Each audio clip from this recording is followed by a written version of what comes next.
جس ملک میں ہم جی رہے ہیں یہاں ستی کی رسم ہوا کرتی تھی، یعنی کسی کا پتی مر گیا ہو تو عورت کو جینے کا حق نہیں تھا، بلکہ ستی ایک ایسی رسم تھی، ایسے ایک رسم کا نام ہے کہ شوہر کے انتقال کے بعد زندہ عورت کو بھی جلا دیا جاتا تھا، عورت کو بھی جل جانا تھا۔ ایک صحابی رسول نے حضور صلی اللہ علیہ وسلم سے یہ سوال کری کہ اللہ کے نبی یہ بتائیں، یہ جو آپ نے فضیلت بیان کی ہے کہ عرفہ کے دن جس کے سینے میں رائی کے دانے کے برابر ایمان ہو اور وہ اللہ سے بخشش طلب کرے تو اللہ اس کو معاف کرتا ہے، اللہ تعالیٰ اس کی بخشش فرما ہی دیتا ہے، یہ جو فضیلت آپ نے بیان فرمائی عرفات کے میدان میں موجود سارے لوگوں کے لیے ہے یا پھر دنیا بھر میں موجود مسلمانوں کے لیے؟ اس صحابی رسول نے یہ سوال ہمارے جانب سے کر لیا ہوگا۔ اللہ کے نبی صلی اللہ علیہ وسلم نے فرمایا نہیں، دنیا کے کسی کونے میں مسلمان ہو اگر وہ رب تعالیٰ سے آج کے دن مغفرت طلب کرے تو اللہ تعالیٰ اس کو حاجیوں کے ساتھ ہی بخشش فرما دیتا ہے، حاجیوں کے ساتھ جو عرفہ کے دن وہاں پر ہوں گے اللہ تبارک و تعالیٰ ان کی بھی بخشش فرما دیتا ہے۔ آج کے دن کی یہ فضیلت ہے میرے عزیز، کئی حدیثیں موجود ہیں۔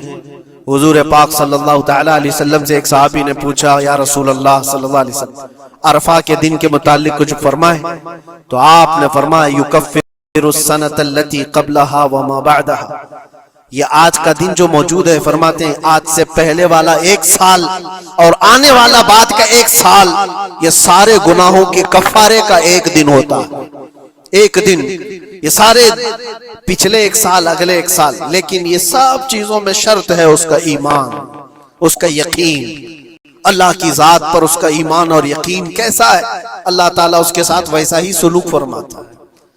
لوگ اس کو ہلکے میں لیں تو پھر وہ ہلکے میں ہی رہ جاتا ہے، اور اگر اس کی عظمت اس کے دل پر ہے تو یقیناً وہ عظمت کیا بھی جاتا ہے۔ آج کے دن کے سلسلے میں یہ بات میں عرض کرنا چاہوں گا کہ ہمارے دین اسلام سے زیادہ کامل یا اس سے زیادہ غالب کوئی دین ہو ہی نہیں سکتا۔ اس کو اللہ تبارک و تعالیٰ نے ایسا کامل فرمایا، ماں کے پیٹ سے لے کر کے قبر میں جانے تک انسان کے ہر مسئلے کا حل دین اسلام میں بیان کیا گیا ہے۔ قرآن پاک اللہ تعالیٰ فرماتا ہے کہ ہم نے ہر چیز کا بیان اس میں واضح طور پر کر دیا ہے، وَلَا رَطْبٍ وَلَا يَابِسٍ إِلَّا فِي كِتَابٍ مُبِينٍ، کوئی خشک چیز یا کوئی تر چیز ایسی چھوٹ ہے ہی نہیں جو قرآن میں بیان نہ کی گئی، ہر چیز رب تبارک و تعالیٰ نے وضاحت کے ساتھ بیان فرمایا۔ اور رب تعالیٰ نے یہ بھی فرمایا کہ ہم نے اے محبوب ہر چیز کا واضح بیان آپ پر اتارا ہے، ساری چیزیں جو کمپلیٹ ہیں ہمارے دین کے اندر۔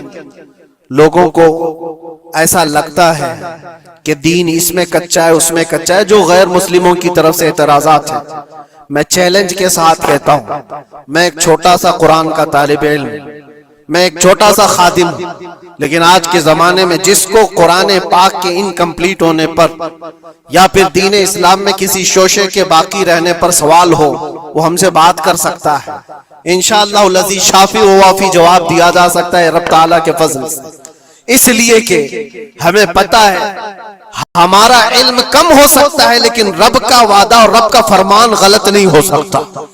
رب نے جو فرمایا اس دین کو کمپلیٹ کر دیا گیا تو دین مکمل ہے، دین مکمل ہے۔ کس کے حقوق پر بات نہیں کیا اسلام نے، کس کے حقوق پر؟ دنیا آج اپنا اپنا دین اپنا اپنا ریلیجن لے کر بیٹھتی ہے۔ میں بتاؤں اسلام پر اعتراضات کرنے سے پہلے ذرا حقوق نسواں، ویمن رائٹس کے بارے میں بات کرو۔ بہت ساری تنظیمیں بات کرتی ہیں آج عورتوں کے حقوق کے بارے میں، لیکن وہ اپنے گریبان میں کبھی جھانکتے نہیں۔ یہ وہ دنیا ہے جہاں عورتوں کے ساتھ سلوک کیا تھا پتہ ہے؟ رومن ایمپائر جو دنیا کا سب سے بڑا ایک نظام چلانے والی حکومت تھی، رومن ایمپائر، پرشین ایمپائر، نام سنا ہوگا آپ نے، اور یونانی حکومتیں تھی۔ یونانی حکومتوں کے درمیان عورتوں کے سلسلے میں ایک کانفرنس کی گئی تھی کہ ان کو انسان سمجھا جائے کہ نہیں سمجھا جائے۔ عورتوں کو جب بازاروں میں لایا جاتا تھا تو 5-5 زنجیریں ان کے جسم پر ڈال کر لاتے تھے، 2 ہاتھوں میں، 2 پیروں میں اور 1 گلے میں۔ یہ 5 زنجیروں کے ساتھ مرد عورت کو ہانکتا ہوا بازار میں لاتا تھا. عورت کا یہ مقام تھا دنیا کے پاس, اور وہ 5 زنجیروں کو کاٹ کر کے اسلام نے عورت کا زیور بنا دیا.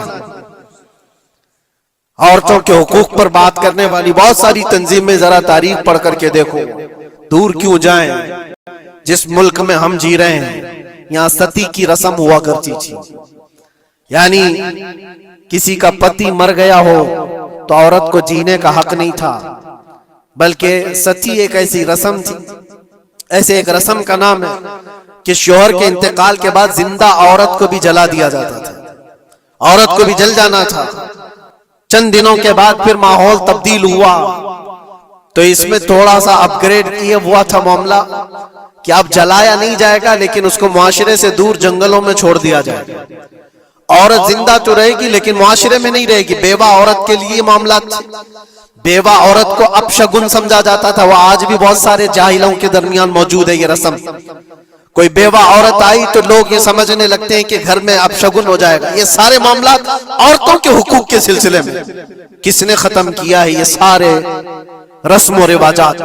اور یہودیوں کے ہاں کیا تھا, عیسائیوں کے ہاں کیا تھا؟ ان کے ہاں یہ تھا کہ عورت اگر ناپاکی کے دن میں آ جائے, جو اس کے منتھلی پیریڈز کے دن ہوتے ہیں, تو عورتوں کو استبل میں رکھا جاتا تھا جہاں گھوڑے باندھے جاتے تھے, جہاں جانور ہوتے تھے. ان کا برتن الگ, ان کا گلاس الگ, ان کا چمچ الگ, ان کے کھانے کی چیزیں الگ ہو جاتی تھی. یا عورتوں کے ساتھ معاملات یہود کیا کرتے تھے, یہودی کرتے تھے. آج پوری دنیا میں یہ اعتراضات اٹھائے جاتے ہیں کہ اسلام عورتوں کو 4 دیواری کے اندر رکھتا ہے. ظالموں, تمہیں پتہ نہیں یہ اسلام ہی ہے جس نے جنت کو عورت کے قدموں کے نیچے رکھا. الجنت تحت اقدام الامہات, میرے آقا نے فرمایا ہے لوگوں تمہاری جنت تمہارے ماں کے قدموں کے نیچے. اس کو بہن کی شکل میں کیا فرمایا اور بیوی کی شکل میں کیا مقام دیا, ذرا پڑھ کر کے تو دیکھو اسلام کو. ایک لقمہ بھی اگر کھلاتے ہو بیوی کو تو صدقے کا ثواب رکھا گیا. بہن کی دعا بھائی کے حق میں ایسے قبول ہوتی ہے جیسے کوئی خانہ کعبہ کے پاس دعا کر رہا ہو. اور بیٹی کی دعا, بیٹی کے لیے کیا فرمایا؟ میرے آقا فرماتے ہیں جس نے اپنی ایک بیٹی کی پرورش کی اور اس کو صحیح جگہ پر شادی کر کے دیا, میرے آقا فرماتے ہیں اس پر میری شفاعت واجب ہے, اس پر جنت ہے.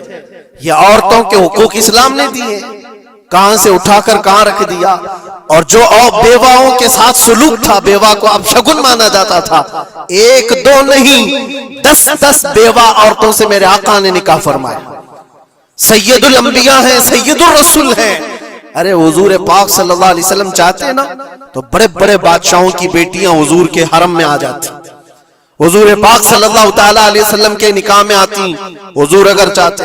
اور عرب لوگ یہ پیشکش کر بھی چکے تھے.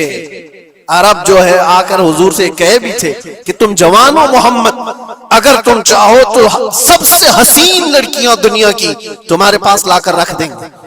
سب سے حسین لڑکیاں, سب سے مالدار لڑکیاں, کسی بادشاہ کی بیٹی ہو یا کسی بہت بڑے امیر ذاتی ہو, کوئی امیر ذاتی ہو, دوشیزہ ہو, تمہارے ہاں لا کر رکھ دیں گے. عربوں نے کہا تھا بس ایک شرط ہے, تم یہ دین کی دعوت دینا چھوڑ دو, تم یہ اسلام کی بات کرنا چھوڑ دو, تمہارے لیے ہر طرح کا حسن لا کر رکھ دیا جائے گا.